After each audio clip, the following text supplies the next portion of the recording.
Imagina la escena. El aire está cargado de electricidad estática. No es un día cualquiera en Judea. Un experto en la ley, un hombre que ha dedicado su vida a estudiar cada coma y cada tilde de los rollos sagrados, se pone de pie. No quiere aprender, quiere tender una trampa, quiere avergonzar al carpintero de Nazaret frente a todos. Con una sonrisa que no llega a los ojos, lanza la pregunta que todo ser humano se ha hecho alguna vez, pero él la lanza como un dardo envenenado. Maestro, ¿haciendo qué cosa heredaré la vida eterna? Jesús, con esa calma que desarma a los imperios, no le da una respuesta directa. Le devuelve la pregunta. Le hace recitar la ley. Amarás al Señor tu Dios y a tu prójimo como a ti mismo. El letrado sonríe satisfecho. Ha acertado. Pero Jesús le dice, haz esto y vivirás. Y ahí es donde el orgullo del hombre se rompe, porque la teoría es fácil, pero la práctica es imposible sin gracia. El letrado, sintiéndose expuesto, queriendo justificarse, lanza la segunda pregunta, la que detonará la bomba teológica más grande de la historia. ¿Y quién es mi prójimo? En otras palabras, ¿hasta dónde tengo que amar? ¿Dónde puedo poner el límite? ¿A quién tengo permiso de odiar? Jesús no responde con teología abstracta. Jesús responde con una historia tan visceral, tan sangrienta y tan escandalosa para la mentalidad de la época, que debió caer como un rayo en medio de la multitud. Prepárate, porque vamos a caminar el sendero más peligroso del mundo antiguo. Bajaba un hombre de Jerusalén a Jericó. Detente ahí. Para entender el terror de la parábola, tienes que conocer la geografía. Jerusalén es la ciudad santa, la ciudad de la paz, situada en las alturas de las montañas de Judea. Jericó, en cambio, está en lo profundo del valle del Jordán, a unos 250 metros bajo el nivel del mar. Es un descenso físico y espiritual de casi 1000 metros en apenas 27 kilómetros. El camino no era un paseo, era conocido como Adumim, la subida de la sangre, debido a las rocas rojizas y a la sangre que los bandidos derramaban allí constantemente. Era un desfiladero de pesadilla, lleno de cuevas, recodos ciegos y sombras alargadas donde la muerte esperaba agazapada. Imagina a este hombre. La tradición de la iglesia desde San Agustín nos dice que este hombre representa a Adán, nos representa a ti y a mí. Bajaba de Jerusalén, el paraíso, la gracia, hacia Jericó, el mundo, el pecado, iba solo, iba confiado, y en el peor tramo del camino el mal lo encontró. El texto griego dice que cayó en manos de salteadores. No fue un encuentro amable, fue una emboscada. Lo desnudaron, le robaron todo lo que tenía, su dignidad, su ropa, su dinero, pero no se conformaron con robarle. Lo golpearon. Imagina el sonido de los palos contra la carne, el polvo levantándose, el olor metálico de la sangre llenando el aire caliente. Lo dejaron medio muerto. Esta expresión es clave, medio muerto. Espiritualmente, esto es lo que el pecado hace en nosotros. El pecado nos deja vivos físicamente, pero muertos espiritualmente. Nos quita la vestidura de la gracia y nos deja tirados en la cuneta de la existencia, incapaces de levantarnos por nosotros mismos. Allí estaba él, jadeando bajo el sol implacable, cubierto de moscas, viendo cómo su vida se escapaba por las heridas, esperando un milagro o el final. Y entonces escuchó pasos. Por el camino aparece una figura, la esperanza se enciende en los ojos hinchados de la víctima. Por la vestimenta se nota quién es, un sacerdote, un hombre de Dios, alguien que sirve en el templo, que ofrece incienso, que conoce la misericordia de Yahvé mejor que nadie. El sacerdote ve el bulto sangriento en el camino, se detiene un segundo. Su mente empieza a calcular, pero no calcula la compasión, calcula la ley ritual. Según el libro de los Números, si un sacerdote tocaba un cadáver, quedaba impuro ritualmente durante 7 días. Tendría que pasar por un proceso de purificación costoso y humillante. No podría comer de los diezmos sagrados.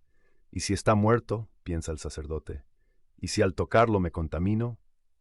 ¿Y si los ladrones siguen cerca y es una trampa? El miedo y el legalismo ganan la batalla.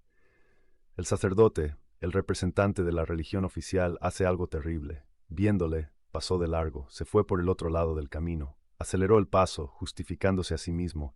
Tengo deberes sagrados en el templo, no puedo detenerme. Poco después pasa un levita. Los levitas eran los ayudantes del templo, los cantores, los encargados del orden. Él también ve la sangre. Él también escucha quizás un gemido débil, pero el levita sigue el ejemplo de su superior. Si el sacerdote no paró, ¿por qué habría de parar él? La cobardía se disfraza de prudencia. Seguro se lo buscó, pensaría. Es peligroso pararse aquí. Y el hombre medio muerto ve cómo su última esperanza se aleja, convirtiéndose en un punto en el horizonte. Esto es un golpe brutal de Jesús. Nos está diciendo que la ley antigua, los rituales vacíos y la jerarquía sin amor no pueden salvar al hombre caído. La ley puede señalar el pecado, pero no puede curar la herida. Los profetas pasaron, la ley pasó, pero la humanidad seguía desangrándose en la cuneta. Quiero preguntarte algo difícil. ¿Cuántas veces has sido tú el sacerdote o el levita? Ves a alguien sufriendo, un compañero de trabajo deprimido, un familiar con problemas, un indigente en la calle, y tu mente empieza a poner excusas. No tengo tiempo, es peligroso, alguien más lo ayudará. Pasamos de largo, subimos el volumen de la música y miramos hacia otro lado. Si alguna vez has sentido esa punzada de culpa por no haber actuado, escribe en los comentarios: Señor, perdóname por las veces que pasé de largo. Vamos a reconocer nuestra indiferencia para poder sanarla. El hombre en el suelo ya ha cerrado los ojos. Espera la muerte. Pero entonces escucha el sonido de un animal, unas pisadas de bestia de carga. Abre un ojo y ve una figura desmontando. Pero cuando ve el rostro, el terror lo invade. No es un judío, no es un compatriota, es un samaritano. Para entender el shock tienes que entender el odio. Judíos y samaritanos se odiaban a muerte. Era un odio racial, teológico y político que llevaba siglos. Los judíos consideraban a los samaritanos como herejes, mestizos, impuros, perros. Si un judío comía pan de un samaritano era como comer carne de cerdo. Se escupían al cruzarse. La víctima debió pensar: viene a rematarme, viene a robarme lo poco que me queda, o a burlarse de mi desgracia judía. Pero Jesús usa una palabra griega específica para describir lo que sintió el samaritano, splagnisomai. Es impronunciable, pero su significado es hermoso. Se le conmovieron las entrañas. No fue una lástima intelectual, fue un dolor visceral, en el útero, en las tripas. El samaritano sintió el dolor del judío como si fuera propio. Rompió la barrera racial, rompió la barrera religiosa, rompió la barrera del miedo. Se acercó, se arrodilló en el polvo y la sangre. No le preguntó: ¿de dónde eres? ¿Qué piensas de mi teolo? Simplemente vio una herida y supo que tenía que cerrarla.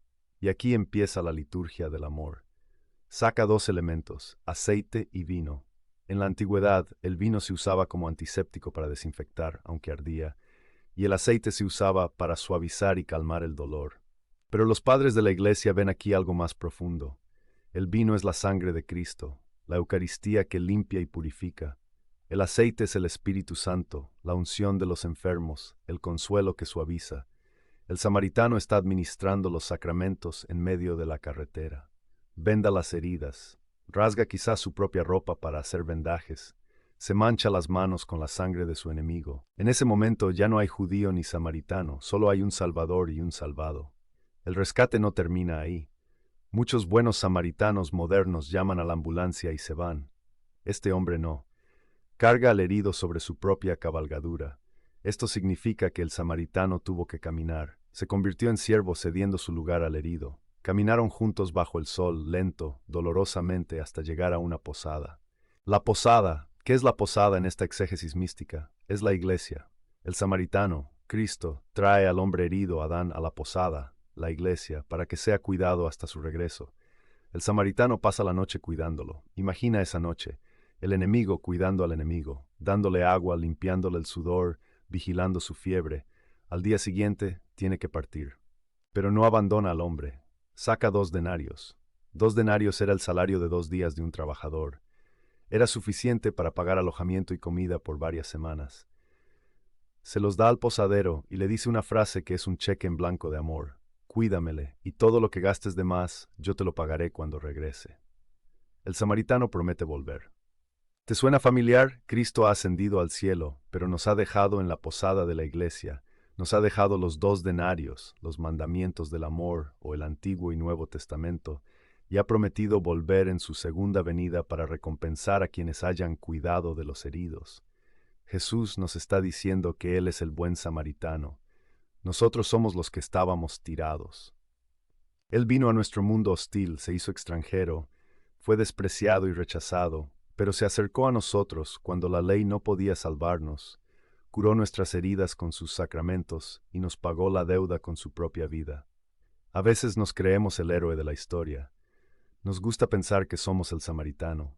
Pero, ¿y si te dijera que primero tienes que aceptar ser el herido? No puedes dar misericordia si no la has recibido. ¿Reconoces que Jesús te ha recogido de la cuneta alguna vez? Quizás cuando estabas perdido en el pecado, en la soledad, en la amargura. Si reconoces que Jesús ha sido tu buen samaritano, dale me gusta a este video, que sea un acto de gratitud por haber sido salvado. Regresemos a la escena con el doctor de la ley. El silencio es absoluto. La historia ha terminado. Jesús mira al experto, que ahora tiene la mirada baja. Su trampa se ha vuelto contra él. Jesús le pregunta, ¿quién pues de estos tres te parece que fue el prójimo del que cayó en manos de los ladrones? Fíjate que el letrado es tan orgulloso que ni siquiera puede pronunciar la palabra samaritano.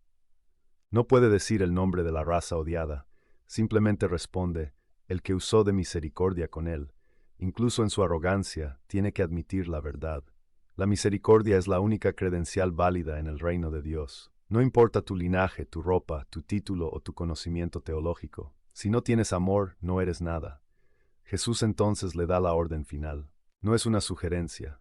Es un mandato imperativo que retumba hasta el año 2026. Ve y haz tú lo mismo. No dijo ve y piensa lo mismo, ni ve y predica lo mismo, dijo haz. La caridad cristiana es acción, es ensuciarse las manos, es complicarse la vida. El amor es inconveniente. El amor cuesta dinero, cuesta tiempo, cuesta orgullo. Ser cristiano significa estar dispuesto a detenerse cuando todo el mundo corre. Significa mirar a los ojos al que nadie quiere ver.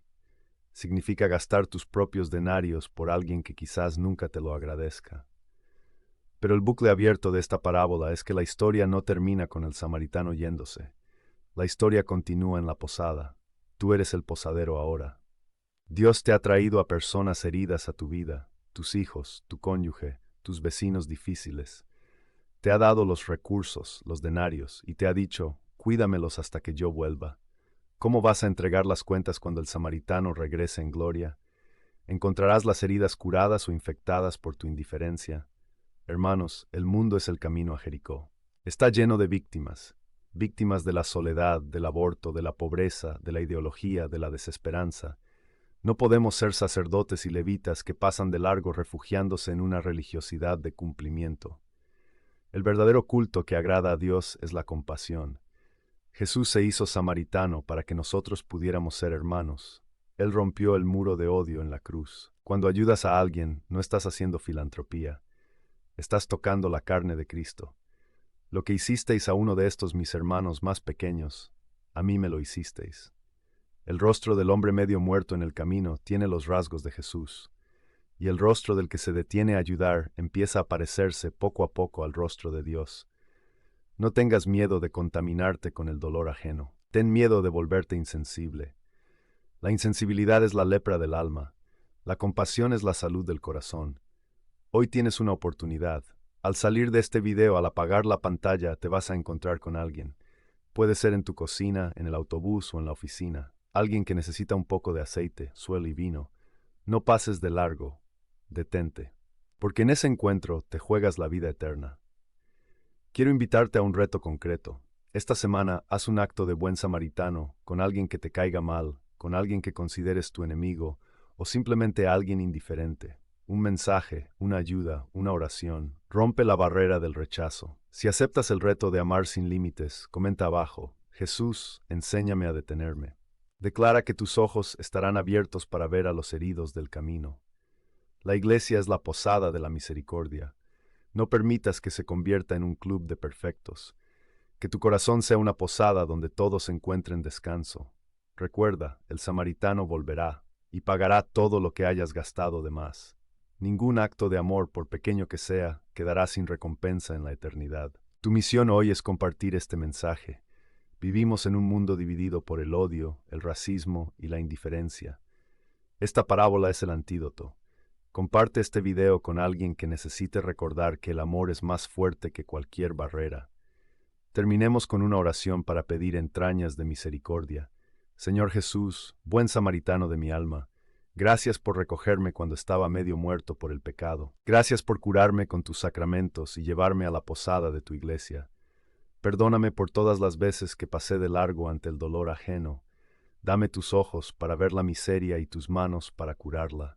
que nunca desprecie a nadie y que esté dispuesto a pagar el precio del amor. Haz que mi vida sea un bálsamo para los heridos del camino. Amén. Que el aceite de la alegría y el vino de la esperanza llenen tu vida. Nos vemos en la Eucaristía.